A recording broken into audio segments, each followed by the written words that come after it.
Hello, I'm going to be reading Chapter 17 out of this book here to help you with your Chapter 17 reading guide. Might be a little bit different, but we're going to give it a shot here, so here it goes. So I'm starting on Chapter 17 here, right there by Abraham Lincoln. Abraham Lincoln. More than a century ago, the great Russian writer Leo Tolstoy visited this country's wild Caucasus Mountains. There, in the south of Russia, he met the chief of a mountain tribe. After listening to Tolstoy for a time, the chief said to him, "But you have not told us a syllable about the greatest general and greatest ruler of the world. We want to know something about him. He was a hero. He spoke with the voice of thunder. He laughed at the sunrise, and his deeds were strong as the rock. He was so great that he even forgave the crimes of his greatest enemies. His name was Lincoln, and the country in which he lived is called America. Tell us that man." So the frontier scholar. Perhaps no one at birth seemed so unlikely a candidate for greatness as Abraham Lincoln. He was born in Kentucky in 1809. His parents, Nancy and Thomas Lincoln, were frontier farmers who lived in a crudely built log cabin and barely knew how to read or write. Searching for a better life, Thomas moved his young family to Indiana, where Abe's mother died when Abe was just 6 years old. The family later moved to Illinois. Bad luck and poverty, however, seemed to follow Thomas Lincoln wherever he went. Living on the frontier, young Abe had very little education. All in all, he figured that his schooling did not amount to a year. It was enough, however, to excite a craving for knowledge. Abe read everything he could lay his hands on. "My best friend," he said, "is the man who'll give me a book I ain't read." A cousin recalled, "Abe made books tell him more than they told other people." By the age of 17, Abe Lincoln had grown into a lanky giant well over 6 feet tall. He was amazingly strong and could handle an axe as well as any man. His skill at splitting logs and fence rails would earn him the nickname the Rail Splitter. Still, Abe disliked physical labor. "My father taught me work, but not to love it. I never did like to work, and I don't deny it. I'd rather read, tell stories, crack jokes, talk, laugh, anything but work." Lincoln tried a number of jobs, from running a store to surveying. As a shopkeeper, he earned a reputation for honesty that stuck with him for life. Stories were told of Honest Abe, walking 6 miles to return a few cents to a woman who was overcharged for her goods. He finally found his career in the law, where he was paid for doing what he loved most, talking to people. Concerned more with gaining justice for his clients than with making money, Abe charged fees that fellow lawyers thought were laughably low. Lincoln's concern for justice was matched by a sense of humor, as revealed in the following story. One day, Lincoln said he had a judge. He and a judge were talking about trading horses. They finally agreed to make a trade at 9 o'clock in the morning. Neither man was to see the other man's horse before that hour. The following morning, the judge arrived, leading a pathetic-looking creature not much bigger than a dog. A few minutes later, Lincoln appeared carrying a wooden sawhorse. Looking at the judge's puny horse, Lincoln said, "Well, Judge, this is the first time I ever got the worst of a horse trade." During the stormy 1850s, Lincoln's sense of justice drew him into politics. At moments of frustration and even failure, his sense of humor saved him from despair. "I laugh," he once said, because if I didn't, I would weep." As Honest Abe became a national leader, he would need all the joy and comfort that laughter could bring. All right, efforts to save the Union. Abraham Lincoln entered politics during a time of increasing tension between the North and the South. The tension centered around the question of slavery. As the anti-slavery cause in the North grew in strength, pro-slavery Southerners responded with equal force. Attempts by the North and South to reach a middle ground did not solve the basic question: do some people have the right to enslave others? A compromise would ease tensions until a new crisis arose. In the 1850s, the debate over slavery also brought into the open disagreements over states' rights, the idea that a state can overrule federal laws, and secession. Moderates and radicals. In both North and South, people were divided over slavery. Northern moderates accepted slavery where it existed, but did not want it introduced into new states and territories. Northern radicals demanded an end to slavery everywhere in the United States. Before the 1830s, Southern moderates viewed slavery as a necessary evil that would gradually give way to freedom for enslaved people. Southern radicals, however, insisted on the right to extend slavery into all new territories. The slavery controversy came to center stage during the war with Mexico. In 1846, Congressman David Wilmot, a radical Northerner, proposed that slavery be prohibited in all territories acquired from Mexico. Southern radicals fought back by demanding that slavery be permitted in all new territories. To settle the conflict, some moderates from both regions suggested extending the Missouri Compromise line to the Pacific. Other moderates proposed giving voters in each territory popular sovereignty, which is the right to decide for themselves whether to allow slavery.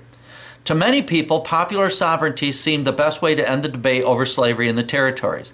The debate did not end, however. Although Wilmot's proposal was defeated in Congress, it exposed hostile feelings between the regions that continued to boil. An ongoing cause of tension was the balance of power in the Senate. As long as there were the same number of free states and slave states, neither North nor South could win a vote on laws related to slavery.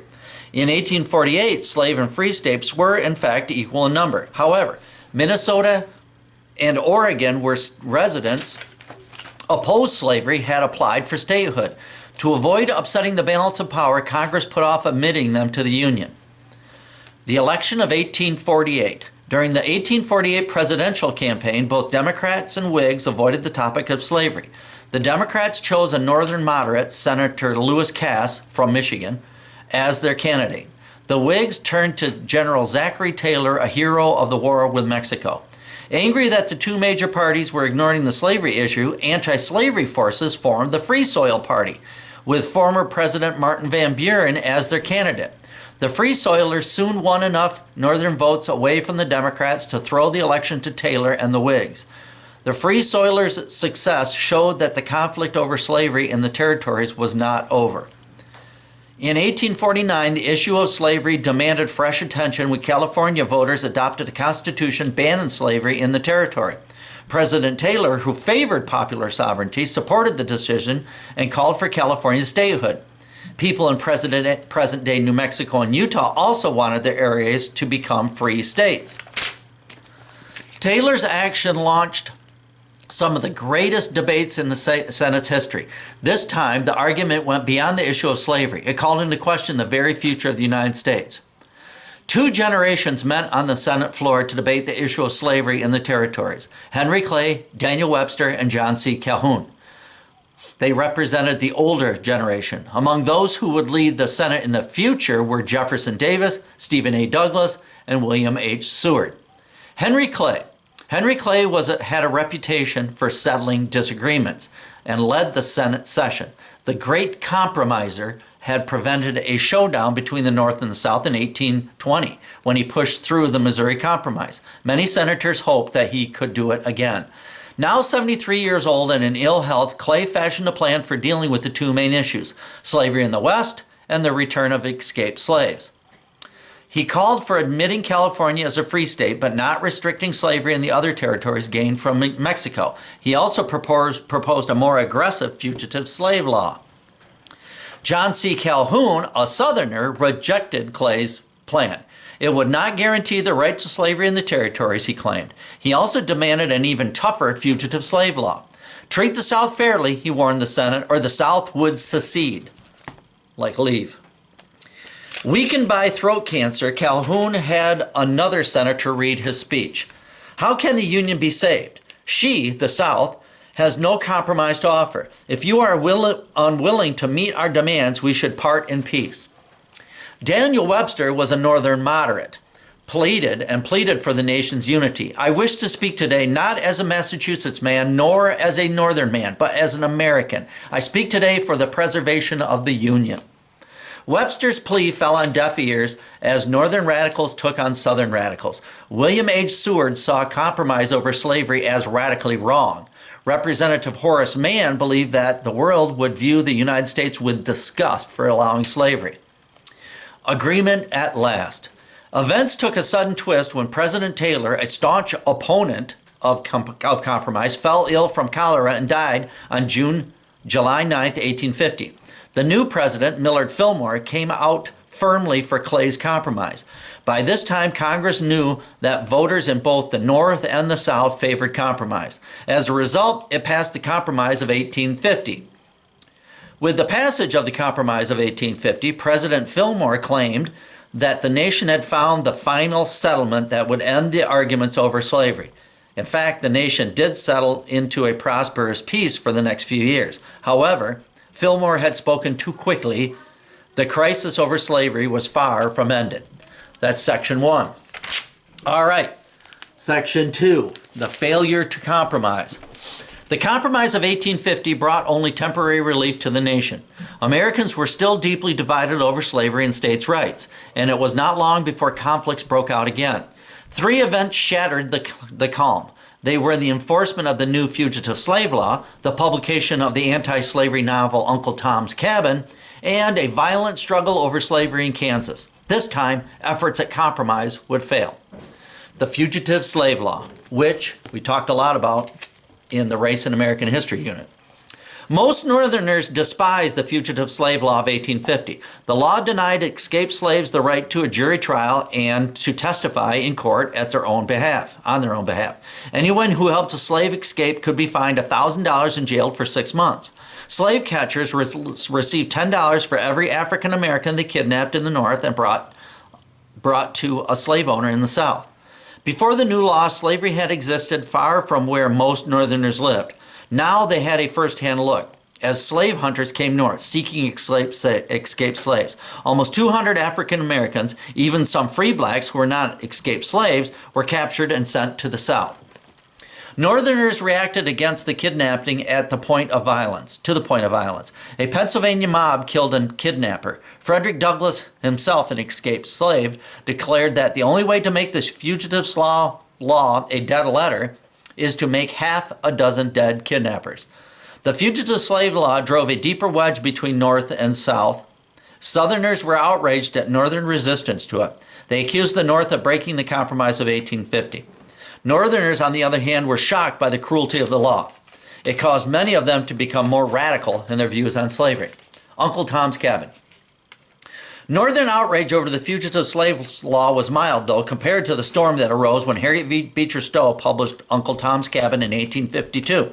In this dramatic tale, a religious and loyal old slave named Uncle Tom is beaten to death by orders of Simon Legree, one of the most hated villains in American literature.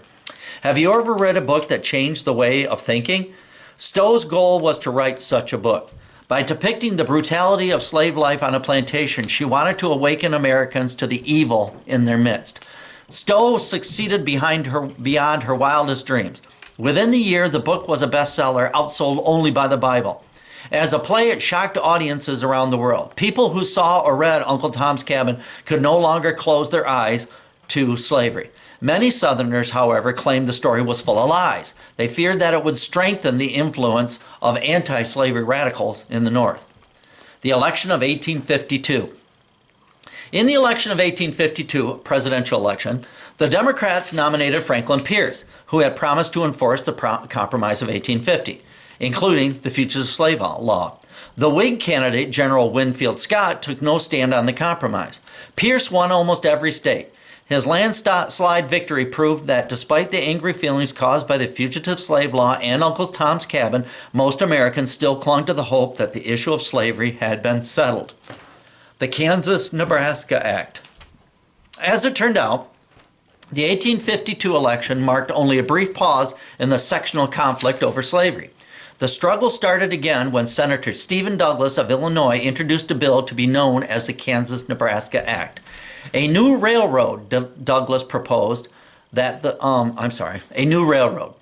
Douglas proposed that the nation build a transcontinental railroad, a rail line across the continent linking east and west. He wanted it to begin at Chicago in his home state of Illinois and run to California. This transcontinental railroad would only succeed, Douglas thought, if the land west of the Mississippi were organized into territories. Meanwhile, railroad boosters in the South wanted a southern route to California and the Pacific. They advised that their route would have several advantages. It would be much easier to lay tracks across the flat terrain of this route. In addition, the land needed for such a rail line, the Gadsden Purchase, had already been obtained from Mexico in 1853. So Kansas and Nebraska. To win Southern support for his northern route, Douglas called for popular sovereignty and lands to be organized as the Kansas and Nebraska territories. Southerners supported the popular sovereignty idea because it allowed for the possibility of additional slave states. Northerners, however, were angry that the Kansas-Nebraska Act would overturn the Missouri Compromise of 1820, which barred slavery from these areas. What had begun as a proposal for a transcontinental railroad quickly turned into another crisis over slavery in the territories. Northern objections to Douglas's bill were loud and hostile. Still, with the support of Southern congressmen and President Franklin Pierce, a Democrat, the Kansas-Nebraska bill became law in May of 1854, which led to Bleeding Kansas. Douglas thought that the tempers that had flared during the Kansas-Nebraska debate would soon cool. Instead, the fight moved beyond the Senate floor to Kansas itself. The question of slavery there was to be decided by whichever side had the most votes. Senator William H. Seward of New York laid down the challenge. Gentlemen of the slave states, we will engage in competition for the virgin soil of Kansas, and God give victory to the side which is right. Anti-slavery settlers from the north raced to Kansas.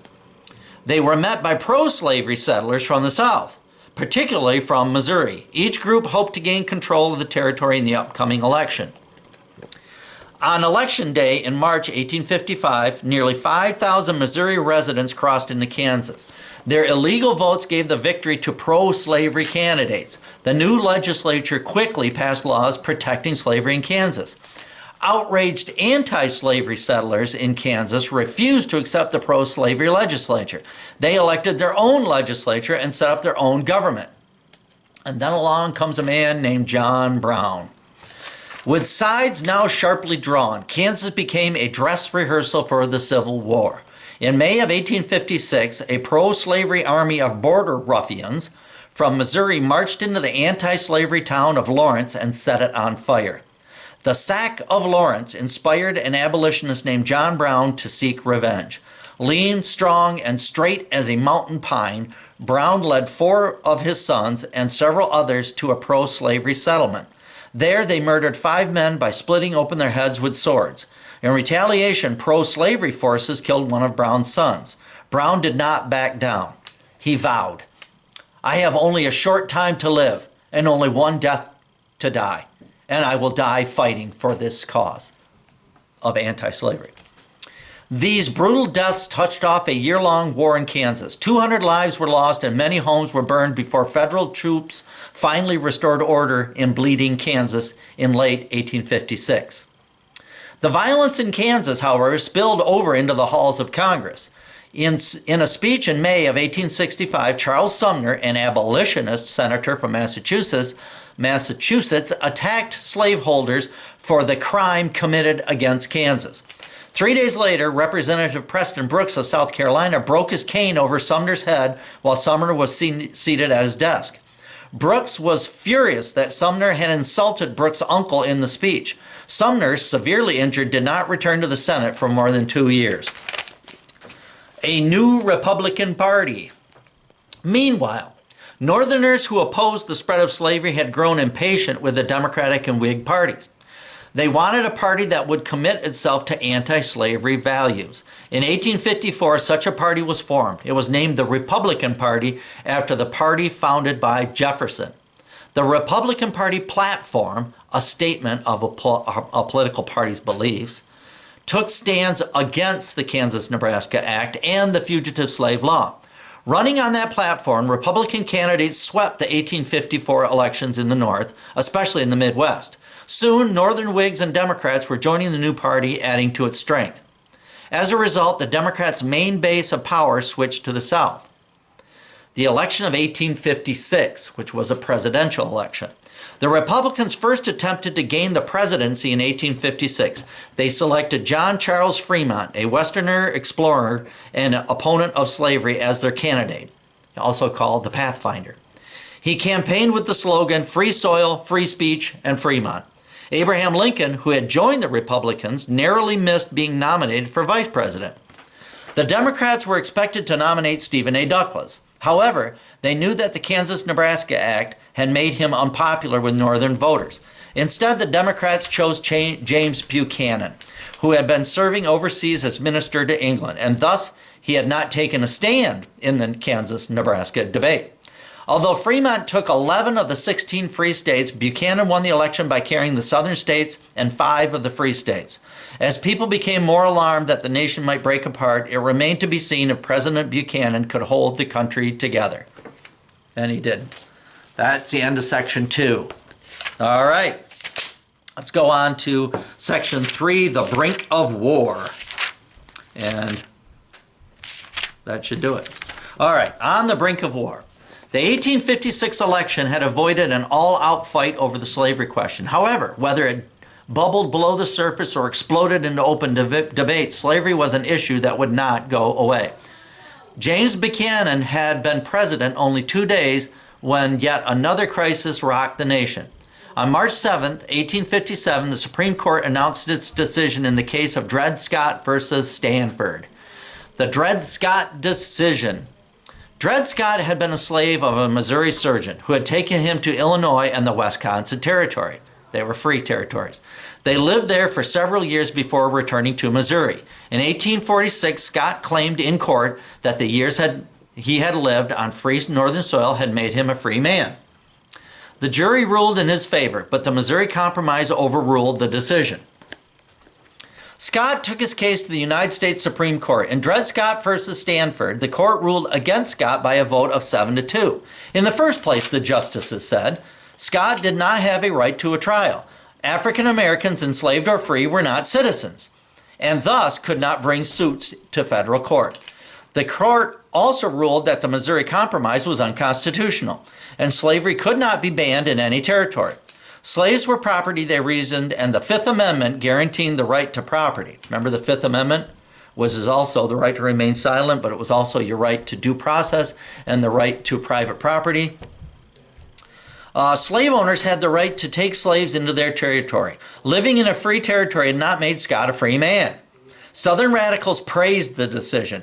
Now all territories were open to slavery. Northerners were shocked. They accused the South of plotting with the Supreme Court and the new president to expand slavery. Buchanan had, in fact, encouraged the justices to rule in the South's favor. Instead of putting to rest the question of slavery in the territories, the Dred Scott decision only added fuel to the fire. The Lincoln-Douglas campaign. Unhappy with the president's support of pro-slavery interests, Republicans wanted to overthrow the Democrats. In 1858, Abraham Lincoln wanted to help. He would run against Democrat Stephen A. Douglas, who was seeking re-election to the Senate from Illinois. Stephen A. Douglas felt up to the challenge. He was a short, sturdy man whom admirers called the Little Giant. Douglas had a strong, deep voice and a brilliant mind. Although his support for the Kansas-Nebraska Act had damaged his reputation in the North, he still hoped to become president in 1860. Abraham Lincoln was an Illinois Republican, and Illinois Republicans believed that Lincoln, a small-town lawyer in Springfield, had the best chance of defeating Stephen Douglas. Lincoln opposed the expansion of slavery into the new territories, but he was not known as a Northern radical. He had been a powerful speaker at the 1856 Republican Convention. Douglas himself remarked, "I shall have my hands full. Lincoln is the strong man of his party, the best speaker in the West." Still, the tall, gangly Lincoln seemed awkward beside the polished Douglas. Lincoln had a quick wit, but his voice sometimes squeaked, and he used pronunciations like get for get and thar for there. Lincoln's strategy was to follow Douglas on the campaign trail. Douglas would arrive in town in his private railroad car. He brought along a brass cannon to announce his arrival and to draw large crowds. Riding as an ordinary passenger on the same train, Lincoln would address the crowd after Douglas had finished his speech. Douglas supporters made fun of Lincoln, saying he could not attract crowds of his own. Lincoln responded by challenging Douglas to a series of debates. Douglas accepted the challenge. He thought such debates would draw national attention and boost his chances to become president. The two men met 7 times in seven different Illinois towns. In the debates, Lincoln appeared to anti-slavery voters by attacking Douglas's stand on slavery. Douglas did not care. Lincoln claimed, whether slavery was voted down or voted up. They were not debating, this were not presidential debates. They were debating to become Illinois' senator. So they were not running for president yet. The Freeport Doctrine, named after a city in Illinois where they had debates, the Freeport Doctrine. In the town of Freeport, Lincoln challenged Douglas to declare his position on slavery in the territories now that the Dred Scott decision had made it legal. Douglas was in a tight spot. His answer came to be called the Freeport Doctrine. In the Freeport Doctrine, Douglas admitted that it was now legal for an owner to bring a slave into any territory and have them as a slave. However, he said a legislature could refuse to pass laws protecting slavery in their territory. Without such laws, slavery could not be enforced. Yeah, it didn't work. The result of the debates. The 7 debates were the highlight of a hard-fought campaign. Lincoln and Douglas spoke to crowds almost daily for 4 months. In the days before microphones, public speakers had to shout to be heard. By election day, Douglas's throat was so sore he could barely talk. Although Douglas narrowly defeated Lincoln for the state Senate seat in Illinois, the election had broader results. The Freeport Doctrine turned many Southern Democrats against Douglas, and this would hurt his chances of becoming president in 1860. Lincoln, on the other hand, emerged as a national figure. His skill at challenging Douglas put the presidency within his reach. Then we have the raid on Harper's Ferry, and John Brown comes around again. An event that terrified the South occurred on October 16, 1859. John Brown, the abolitionist from Kansas, appeared at Harper's Ferry, Virginia. With 21 followers, he seized a federal arsenal there. He planned to give the guns to escaped slaves who in turn were to ignite a slave revolt across the South. The plan had no hope for success. Brown never freed any slaves. Colonel Robert E. Lee led a force of Marines who captured Brown and killed 10 of his men, including 2 of his sons. Virginia authorities quickly convicted Brown of treason and of trying to start a rebellion. He was hanged 6 weeks later. John Brown met his death with a dignity that made him a hero and a new saint for the anti-slavery cause. John Brown also struck fear into the South. Would there be such raids in the future? Southerners were now convinced that the North would stop at nothing to destroy slavery. All right, let's get into the election of 1860, a presidential election. Just let the dog in.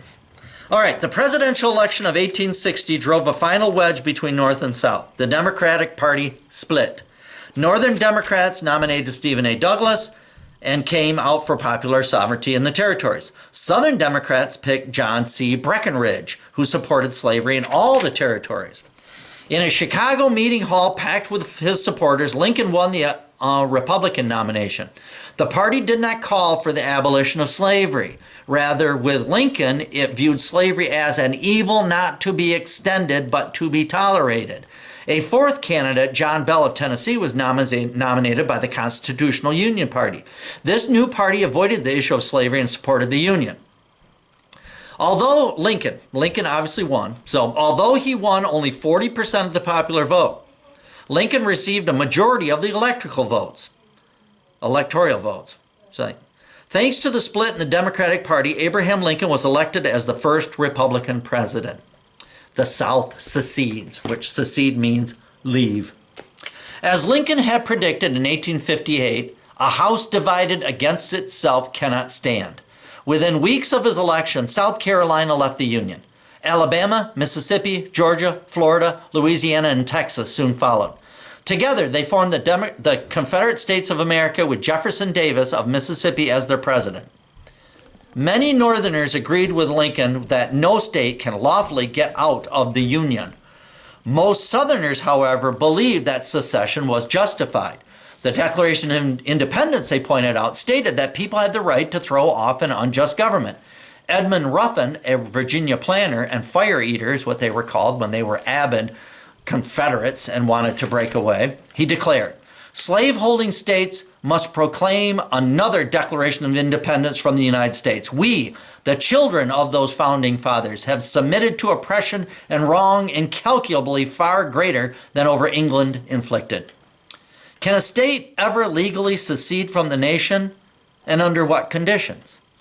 Well, later on, it was found to be illegal in a Supreme Court case, but that's for another talk. The Northern response. At first, few Northerners took secession seriously. Some thought the South simply needed time to cool off. Others urged compromise again. Some abolitionists were happy to see them go. Just go. Keep your slaves, go. Others urged compromise again. Some abolitionists were happy to see the South go its separate way. Buchanan, still president in the months before Lincoln took office, hoped that Congress would reach a compromise. He did nothing, however, to help achieve one. Before his inauguration, Abraham Lincoln avoided making any statements. When he took office on March 4th, 1861, though, he made his positions clear. He believed he had no legal right to interfere with slavery, which he didn't, in the states where it existed, because slavery was a state issue, not a federal one yet. However, he expressed his determination to hold the Union together. The union of these states is perpetual.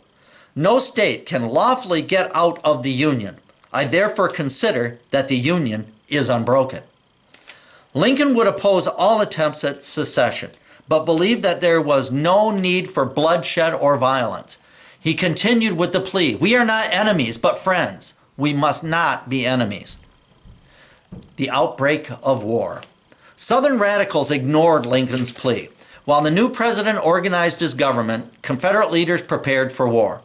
The first test came at Fort Sumter in the harbor of Charleston, South Carolina. Fort Sumter, a federal fort, was running short of supplies. Trying to avoid armed conflict, Lincoln announced that while he would be sending food to the fort, he would send no soldiers. Fort Sumter guarded one of the South's most important seaports. Thus, Confederate President Davis decided that the fort must not remain in Union hands. Confederate forces demanded that Major Robert Anderson, the commander of Fort Sumter, surrender immediately. Anderson refused. Early in the morning of April 12, 1861, Confederate cannons opened fire. The fort withstood an intense artillery attack for over 30 hours. Anderson finally surrendered on April 13, 1861. He ordered a 50-gun salute to the United States flag as the Confederate Army took the fort. The Civil War had begun. And oddly enough, that first battle of the Civil War, Fort Sumter, no human beings were killed on either side. No federal troops, nor Confederate troops. It was considered a bloodless beginning to the world's or the country's bloodiest war. I believe a mule was killed. Whatever. All right, so that's chapter 17. Thank you very much, and I will get chapter 18 and chapter 19 out to you soon, but we have some time for that. Thank you.